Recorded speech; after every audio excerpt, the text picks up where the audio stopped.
Bien-aimés dans le Seigneur, ce matin, nous voulons encore une fois partager la parole de Dieu.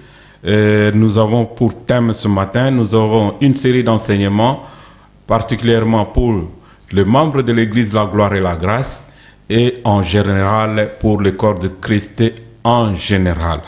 Ce matin, nous allons parler d'un thème très très important nous avons intitulé « Que vois-tu » Voir, c'est différent de regarder. Et la parole de Dieu nous pose la question, qu'est-ce que nous voyons?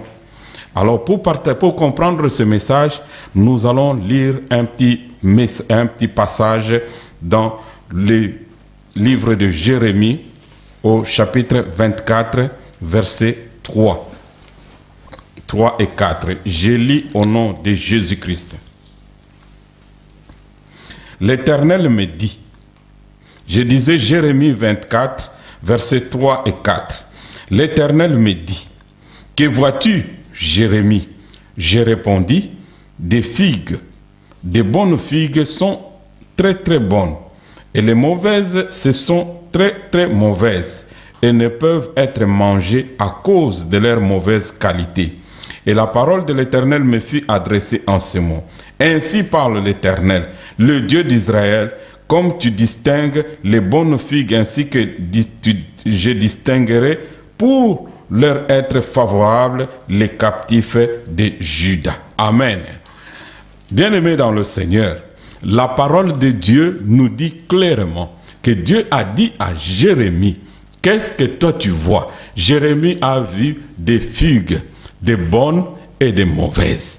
Et ce matin, nous voulons qu'ensemble, nous puissions distinguer ce que nous sommes en train de voir.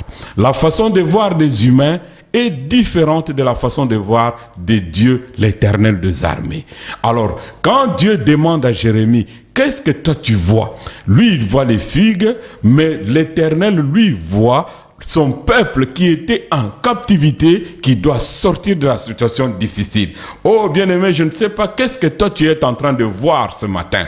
Dans ta famille, qu'est-ce que toi tu vois? Quand tu regardes tes enfants, qu'est-ce que tu vois en eux? Quand tu regardes, Seigneur, dans ton église, la chorale, qu'est-ce que toi tu vois en eux? Quand tu regardes dans ton milieu du travail, qu'est-ce que tu vois?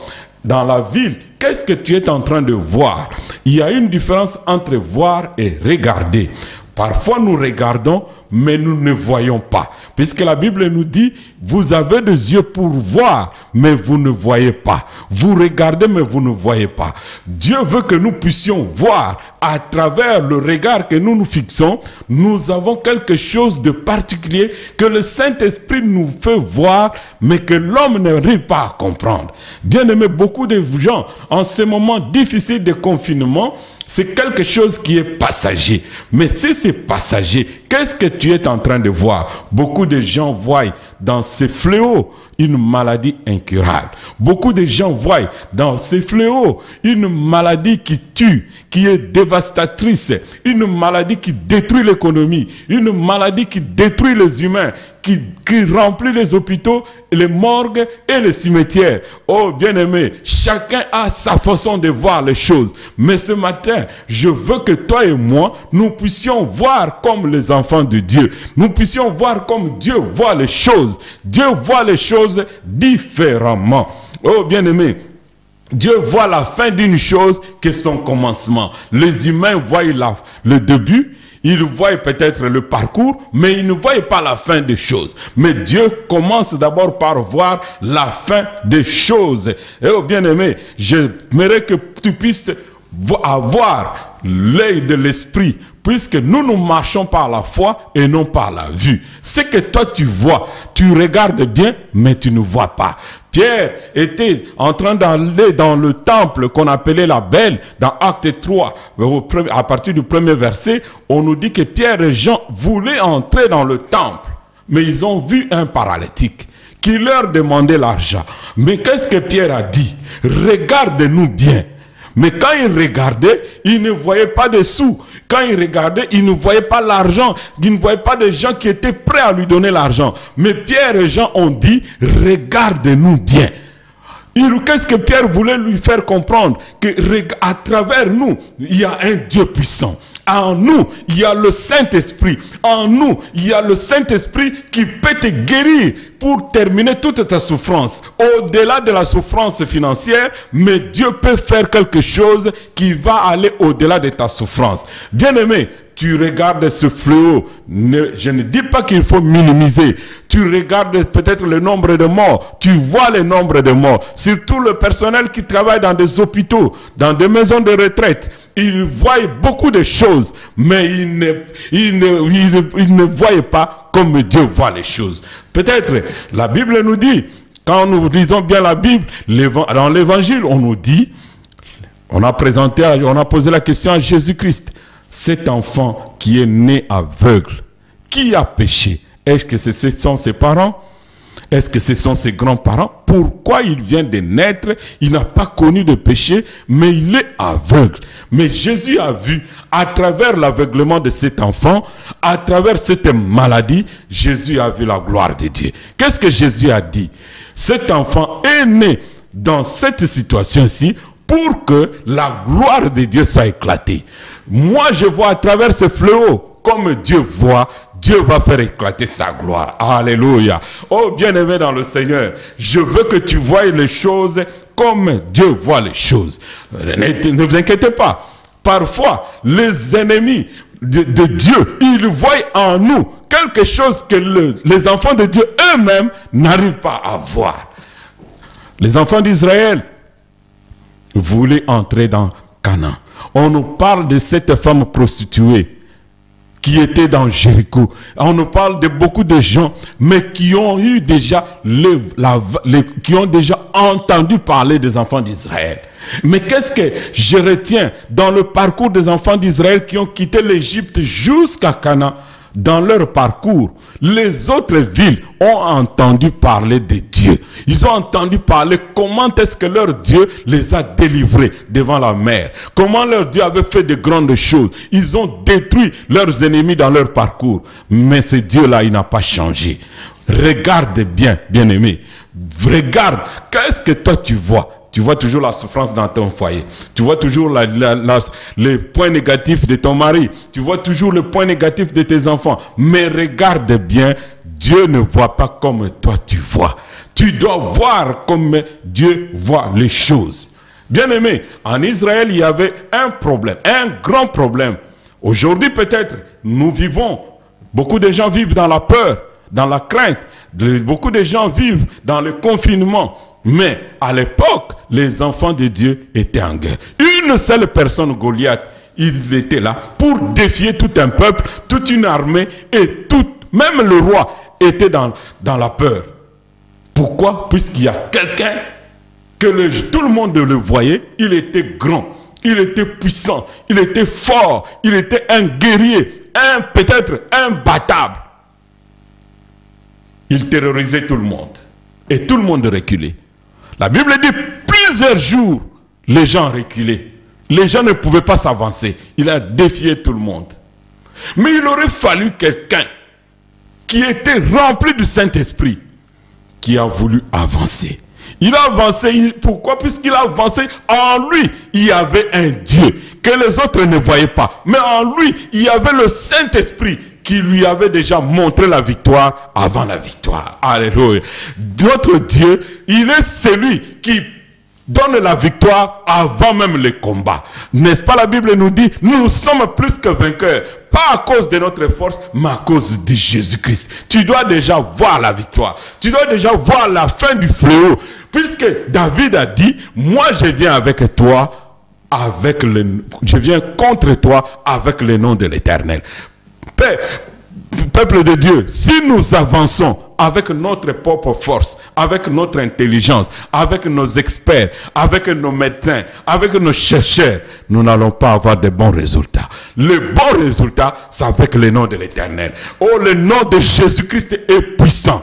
Lève-toi, avance avec le nom de Jésus-Christ. Le sang de Jésus-Christ est plus puissant que le médicament. N'est-ce pas, la parole de Dieu nous dit que la parole de Dieu, c'est même un médicament pour notre santé. Bien-aimés, nous avons la parole, nous avons Jésus-Christ, nous avons le sang de Jésus-Christ. Nous devons encore une fois relever la tête et avancer et voir comme Dieu voit certaines choses.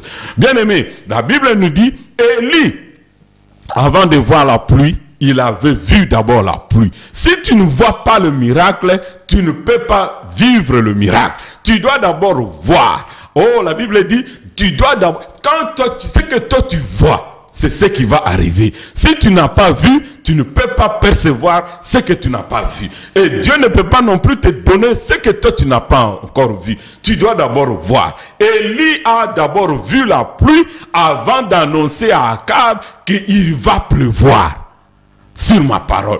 Donc tu dois d'abord voir. Je ne sais pas qu'est-ce que tu es en train de voir. Puisque même l'ennemi, il voit en nous. Puisque quand tu vois des choses négatives, ça peut te distraire et ça peut t'amener à l'échec. Ne vois pas toujours des choses négatives. Vous savez, même Goliath, pourquoi il a perdu le combat? Il a perdu le combat puisqu'il a vu en David un petit enfant. Et il a vu en lui un oiseau. Il dit, tu viens avec des petits cailloux. Suis-je un oiseau? Donc en lui, il s'est vu comme un oiseau. Il a vu en David un petit enfant. Mais dans le petit enfant, il y avait le Saint-Esprit. Alléluia. Bien-aimé, tu dois voir. L'ennemi, quand il voit, il voit mal, il est distrait. Un enfant de Dieu, quand tu vois mal, tu vois la défaite, tu risques de vivre la défaite. Mais quand tu vois déjà la victoire, tu risques de voir la victoire. Notre bien-aimé, je vous encourage ce matin à relever votre tête, à voir la fin d'une chose que son commencement. Puisque le Saint-Esprit, quand il nous appelle et il nous envoie pour le servir, il précède d'abord il précède d'abord la victoire avant le combat. Puisque Dieu ne fait pas les choses comme les hommes le font. Les humains, il faut d'abord que tu combattes afin qu'on te donne la couronne. Mais avec Dieu, Dieu t'appelle d'abord un héros, il t'appelle d'abord un vainqueur avant la victoire. Mais tu dois d'abord voir la victoire. Tu dois d'abord voir la guérison. Tu dois d'abord voir la fin de ce fléau. Tu dois d'abord voir la fin de cette maladie. Tu dois voir la destruction de ce fléau. Et quand toi tu verras que Dieu aussi va accompagner ce que tu es en train de voir. Je vous invite ce matin à bien voir comme Dieu voit les choses.